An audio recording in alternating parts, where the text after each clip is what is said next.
Bienvenue à tous dans le 18h politique avec bien sûr Jean-Michel Laga. Bonsoir Jean-Michel. Bonsoir à tous. Vous le savez, dans le 18h politique, on fait le tour de l'actualité politique du département de cette de cette dernière semaine avec cette semaine une actualité et nous recevons une élue régionale qui a décidé de quitter sa famille politique. Et il s'agit d'Emmanuelle Bouchot. Bonsoir. Bonsoir. Merci d'avoir accepté notre invitation. En quelques mots, voici votre carte d'identité. Vous avez 44 ans, 4 enfants. Vous avez exercé la profession de journaliste avant de vous lancer dans la politique en adhérant à Europe Écologie Les Verts, un parti que vous venez donc de quitter pour rejoindre le Front démocrate de Jean-Luc Benamias. Vous serez même leur chef de file aux prochaines élections régionales pour tenter d'obtenir un 3e mandat dans cette assemblée. On va parler de tout cela. Oui, vous hochez la tête. Oui, je trouve que c'est un peu résumé, mais bon, on va développer. En tout cas, voilà. On résume en tout cas au début et on va parler de tout ça.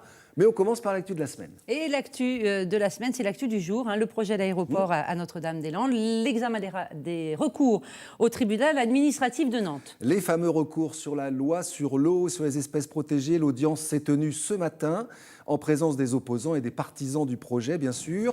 Pas de décision pour l'instant, mais il y a un élément de poids, le point de vue du rapporteur public qui préconise le rejet de l'ensemble des recours. Pour autant, vous allez le voir, aucun camp ne crie victoire pour l'instant. On prend acte aujourd'hui des conclusions du rapporteur public.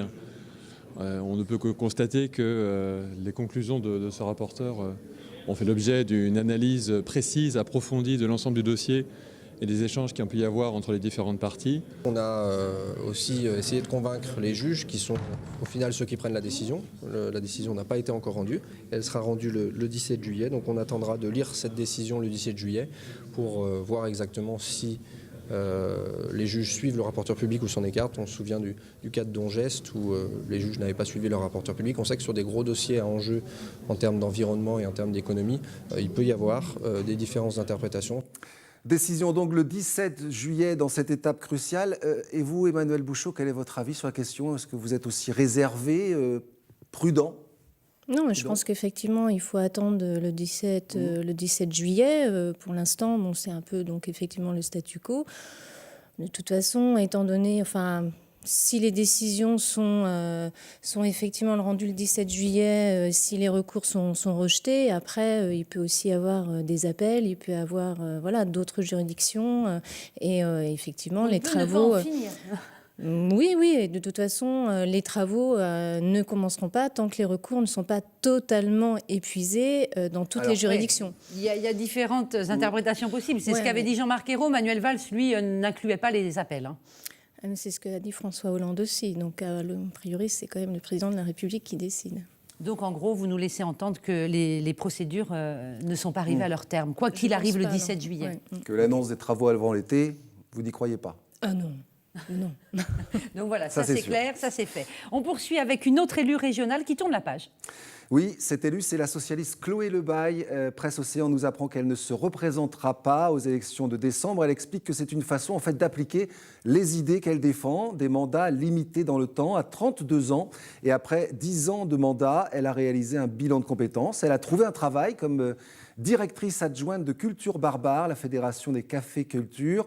Chloé Lebaille, qui est vice-présidente de la région, comme vous d'ailleurs, c'est une décision que vous saluez, de quitter comme ça la politique, en tout cas les responsabilités politiques. C'est une décision personnelle qui lui appartient. Après, chacun fait son choix de vie, c'est un choix de vie. Donc voilà, moi, j'ai pas de jugement particulier à avoir.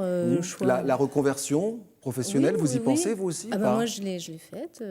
J'ai fait aussi un bilan de compétences, voilà. J'ai entamé une formation, voilà. Et donc, une fois que ma formation sera finie, je chercherai effectivement un emploi qui n'est pas du tout dans le même secteur que celui de Chloé. Moi, je fais une formation de sophrologue aujourd'hui, donc qui va durer 2 ans. Et donc, au bout de 2 ans, j'espère pouvoir m'installer. Ce qui est intéressant dans ce que défend Chloé Lebaille, c'est la limitation des mandats dans le temps. C'est une notion, une idée, une valeur qui vous est chère aussi? Alors moi, c'est la limitation du cumul de mandats. Parce que moi, j'ai toujours appliqué le mandat unique. Alors au tout début de mon mandat de conseillère régionale, j'étais conseillère municipale à Saint-Jean-de-Boiseau, effectivement. Mais ensuite, j'ai vraiment eu un mandat unique. Et puis moi, je tenais vraiment Mais ne pas être élue pendant 30 ans ou 20 ans ou 15 ans, ça vous semble être une valeur intéressante? Elle a 10 ans d'expérience. Oui, mais et elle a 32 ans. Elle arrête à 32 ans. C'était la plus jeune élue régionale. Après, effectivement, la limitation des mandats dans le temps, c'est une question qu'il faut être posée. Chloé, elle pose le curseur à 2 mandats. Moi, je le poserais plutôt à 3 mandats. Et puis après, il faut voir quel mandat. Est-ce que c'est un mandat dans l'opposition? Est-ce que c'est un mandat dans une majorité? Limitation dans le temps, mais est-ce que ça veut dire que c'est un mandat dans la même collectivité? Enfin, c'est quelque chose qu'il faut... C'est complexe. Et je pense que, de toute façon, avant de parler cumul de mandats et limitation dans le temps, il faut, je pense, aborder le statut de l'élu dans sa globalité, parce que je pense qu'il y a quand même, il y aurait de la réforme à faire au niveau du statut de l'élu, même si certaines choses ont avancé dans le bon sens, il y a encore des choses à améliorer, notamment pour les femmes qui se lancent en politique.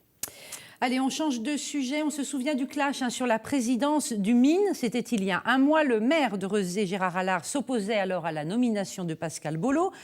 Du neuf ou pas aujourd'hui? Tout est réglé. Ah, bah c'est parfait. Circuler, il n'y a rien à voir. C'est en substance la réponse que Gérard Allard tenait dans un point presse ce matin. Il estime que l'histoire appartient au passé. Il l'a dit au micro de Benoît Balti. Sur la présidence du MINE, il y a eu un désaccord avec la présidente de Nantes Métropole. On s'en est expliqué, la page est tournée. Aujourd'hui, nous avons sur la métropole des enjeux partagés qui sont forts et un désaccord sur un dossier, mais pas un désaccord sur la politique que nous partageons pour l'essentiel et pour la grande partie des enjeux. Aujourd'hui, les relations avec Johanna Rolland sont apaisées.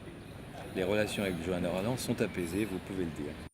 Bon, ça fait un peu rire notre invité, mais on n'a pas le temps de s'y attarder. Non. Alors, sur les réseaux sociaux, une autre actualité fait réagir les internautes. C'est bien évidemment votre décision, Emmanuel Bouchot, de quitter Europe Écologie Les Verts. C'est sa décision prise après 15 années d'adhésion chez les Verts. L'article de Presse Océan est relayé sur la toile et commenté par Julien sur Facebook. Quelle tristesse, l'écologie politique perd encore une personne de qualité. À quand le sursaut? L'écologie mérite tellement mieux qu'un carteron d'alimentaires apparatchiks qui ont plombé le projet initial de Danny Cohn-Bendit. Et c'est que le début, ajoute un autre internaute. Frédéric ironise aussi en disant « les élections régionales approchent ».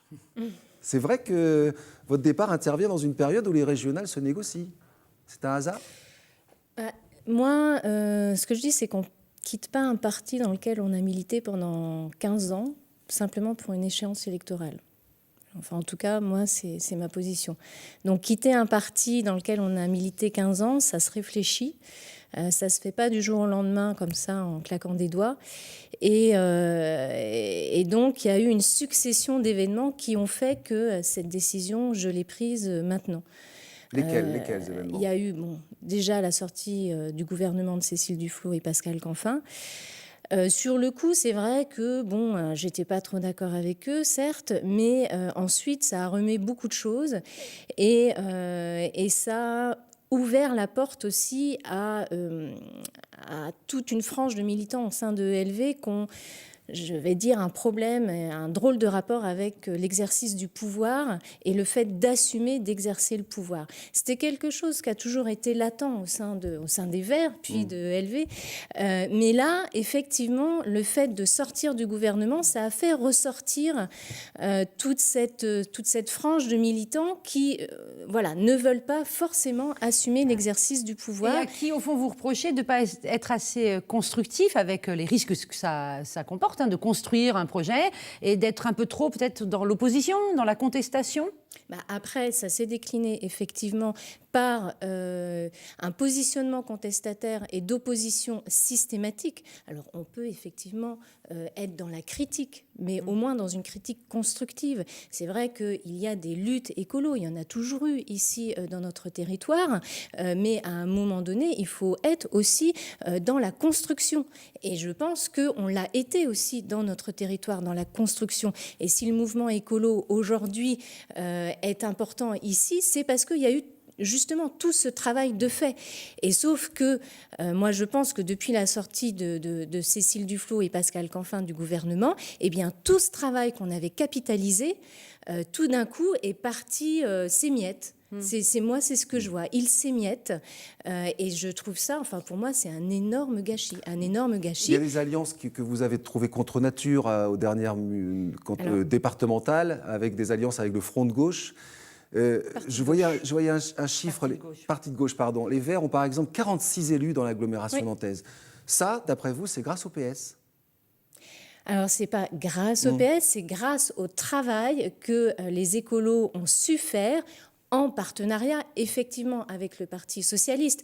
Mais un partenariat, ça se fait à deux, hein. Ça ne se fait pas grâce à l'un des deux. Hein. Donc ça se fait bien à deux. Donc ce n'est pas grâce au PS, c'est grâce aux écolos et avec le PS. Donc il ne faut pas avoir des schémas aussi, excusez-moi, mais aussi simplistes des choses.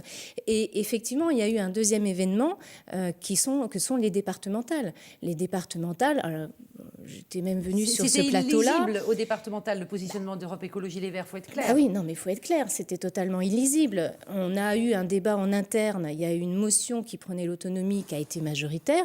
Ok, mais sauf qu'au fil des jours, cette motion sur l'autonomie, elle s'est transformée vers un rapprochement avec le parti de gauche, ce qui n'est quand même pas la même chose. Après, il y a eu quand même une tentative d'accord départemental avec le parti de gauche. On a été quand même plusieurs à dire oh là, on se calme, on n'est pas d'accord. Il y a eu quand même l'objet, ça a fait l'objet d'articles dans la presse. Mais est-ce que c'est pas dans l'ADN du mouvement écolo en France depuis, vous l'avez laissé entendre tout à l'heure, à l'époque des Verts, c'était pareil, c'est-à-dire un parti multiple avec des militants divers et qui sont parfois absolument incapables d'afficher une ligne unique et commune. Sauf qu'à un moment donné... Les crises sont récurrentes. Oui, mais sauf qu'à un moment... Justement, quand Cécile Duflot et Pascal Canfin sont arrivés au gouvernement, moi je me suis dit, ça y est, on devient un parti crédible. Adulte. On devient un parti adulte, on devient un parti sérieux et enfin, on va pouvoir commencer véritablement à construire les choses et à continuer sur cette lancée-là. Et là, ça a été patatras, ouais. Alors, le PS est-il un parti écolo ? Certains élus socialistes ne se privent pas de faire quelques appels du pied sur Twitter avec cette déclaration de Patrick Mennucci qui ne trouverait pas du tout incohérent que le député François de Rugy, qui est par ailleurs votre compagnon dans la vie, quitte les Verts pour le PS. Réponse de François de Rugy: merci pour ton hospitalité, mais encore faudrait-il que PS change et devienne écologiste. Vous partagez son point de vue ? Moi, effectivement, en tant qu'écologiste, non, moi, j'aurais pas forcément... faire avancer l'écologie au sein du PS, c'est quand même très, très compliqué. Déjà, faire avancer l'écologie au sein des Verts, c'est pas toujours simple, mais vous imaginez au sein du PS. Donc, il y a quand même eu des progrès faits. Certains pensent aussi que les difficultés d'Europe Écologie Les Verts, c'est que finalement l'écologie, on la trouve un peu chez tout le monde, dans tous les partis. Alors justement, je voudrais continuer. Il y a la question du parti, et puis après, il y a la question des réalisations faites quand il y a justement des partenariats PS-écolo. Et là, on peut voir qu'il y a des choses qui sont faites du point de vue de l'écologie, qui sont poussées par des élus écolos, mais qui sont aussi reprises par des élus socialistes. Et là, on peut voir qu'on réalise de belles choses. Et c'est comme ça que ça avance. Mais pas assez à votre goût. Donc vous avez décidé donc de quitter Europe Écologie pour rejoindre le Front démocrate de Jean-Luc Benamia. C'est un ancien Vert, lui aussi. Vous y êtes retrouvé Oui, Jean-Luc, c'est un ancien Vert. Il était secrétaire national avant Dominique Voynet. Oui, il était aussi au Modem. Oui, donc ensuite, il a quitté les Verts et il est allé au Modem, mais à l'époque où le Modem était, on va dire, plutôt à gauche.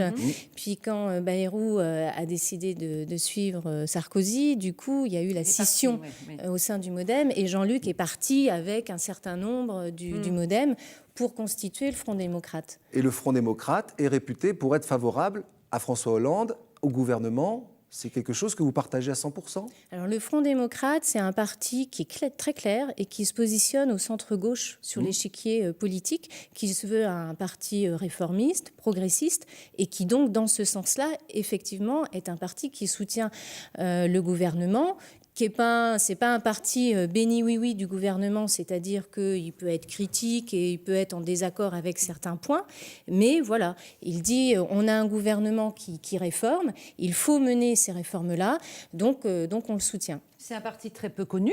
Oui, il est né en septembre dernier. Voilà, donc, combien il en volume de militants, d'adhérents, comment il prend forme, il se développe? Alors, votre collègue m'a posé la question tout à l'heure.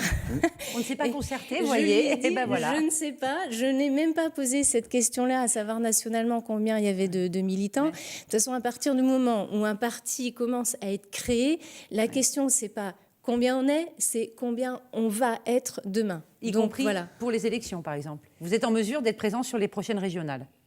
Ou pas? Une liste Front démocrate, oui. Non. Non. Donc, je vais être donc il va falloir créer une alliance. Donc il va falloir créer une alliance. Et donc la logique serait de créer une liste commune avec Christophe Clergeau. Par rapport à vos positions du parti. Et le Front démocrate, il a vocation à se développer au-delà des régionales. C'est pas quelque chose qui se fait uniquement pour les régionales, parce que sinon, il aurait fallu prendre les choses quand même un peu plus en amont. Sur ces régionales, vous n'avez pas faire une alliance avec Bruno Retailleau? Non, vous allez faire plutôt avec Christophe Clergeau. Je ne vais pas positionner centre-gauche. Non, je ne vais pas. Avec Christophe Clergeau ou pas? Non, j'en sais, mais moi je peux pas vous dire de quoi sera fait demain et de quoi sera fait l'avenir. C'est vrai qu'il y a une volonté de discussion aussi bien au niveau national qu'au niveau local avec ce partenaire qu'est le Parti socialiste. Voilà, il y a une volonté de discussion sur, d'une part, le bilan de la majorité sortante, dont je fais partie. Un bilan, sincèrement, moi je trouve qu'on peut en être assez fier, même sur les thèmes écolos. Et puis discuter du contexte aussi politique, avec un contexte qui a beaucoup évolué, une montée du Front National qu'il faut aussi prendre en compte. Il nous reste 30 secondes, Emmanuel Bouchot, mais derrière la question de Jean-Michel, s'en cachait une autre. Est-ce que finalement vous allez être présente d'une manière ou d'une autre dans cette campagne des régionales? Est-ce que vous allez tenter de figurer sur une liste ou est-ce que vous quittez le Conseil régional? Non, en 30 secondes. Non, moi, j'ai pas spécialement envie de quitter le Conseil. Maintenant, être candidate, ça ne dépend pas que de moi. Il y a une volonté de discussion, mais après, il faut voir si les intérêts se rencontrent. Et ça, c'est la négociation. Merci d'être venu, Emmanuel Bouchot, nous parler de votre départ d'Europe Écologie Les Verts. Merci beaucoup, Jean-Michel. Et à bientôt pour un nouveau numéro. C'est joliment dit, non? Bonne soirée.